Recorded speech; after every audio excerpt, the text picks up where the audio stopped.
Israel ने एक हवाई हमले में गजा में अल अहली अरब अस्पताल को निशाना बनाया है। इस हमले में कम से कम 500 लोगों के मारे जाने की खबर फिलिस्तीन के अधिकारियों ने दी है। वहीं इजराइल ने कहा है कि हमला हमास का ही एक फेल रॉकेट लॉन्च का नतीजा है, लेकिन इसे कोई भी आसानी से नहीं मान रहा है। दुनिया भर के कई नेताओं ने इस हमले की निंदा की है। अमेरिका के राष्ट्रपति जो बाइडेन समेत विश्व स्वास्थ्य संगठन और इजराइल डिफेंस फोर्सेस की तरफ से भी इस हमले की कड़ी आलोचना की गई है। हमले की वजह से अब बाइडेन ने जॉर्डन न जाने का फैसला किया है।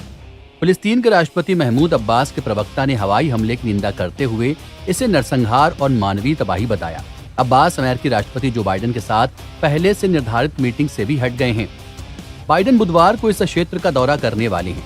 मिस्र सरकार ने एक बयान जारी कर हमले की कड़े शब्दों में निंदा की है। साथ ही उसने अंतर्राष्ट्रीय समुदाय से आगे बढ़ने और युद्ध उल्लंघनों को रोकने की अपील की है। सीरिया ने इस हमले के लिए पश्चिमी देशों को जिम्मेदार ठहराया है। उसने इसे नरसंहार करार दिया, जिसके लिए अमेरिका के साथ कुछ और देशों को इसमें शामिल बताया है। उसका कहना है कि इस पूरे ऑपरेशन को फिलिस्तीनियों को मारने के लिए डिजाइन किया गया है।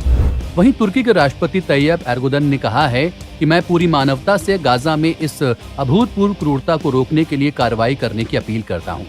कतर के विदेश मंत्रालय की तरफ से कहा गया है कि हमला खतरनाक तरीके से तनाव में इजाफे की तरफ इशारा करता है।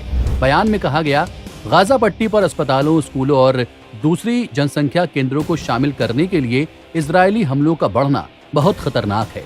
एक बयान में जॉर्डन के विदेश मंत्रालय ने इजरायल के हमले की कड़ी निंदा की और फिलिस्तीनी नागरिकों के लिए अंतर्राष्ट्रीय सुरक्षा की आवश्यकता और लड़ाई को खत्म करने पर जोर दिया।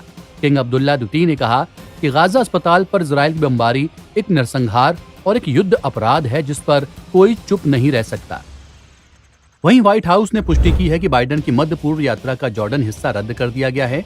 राष्ट्रपति जो बाइडेन ने गजा में एक अस्पताल पर हुए घातक हमले की निंदा की। हालांकि उन्होंने इसके लिए किसी भी पक्ष को दोष नहीं दिया है।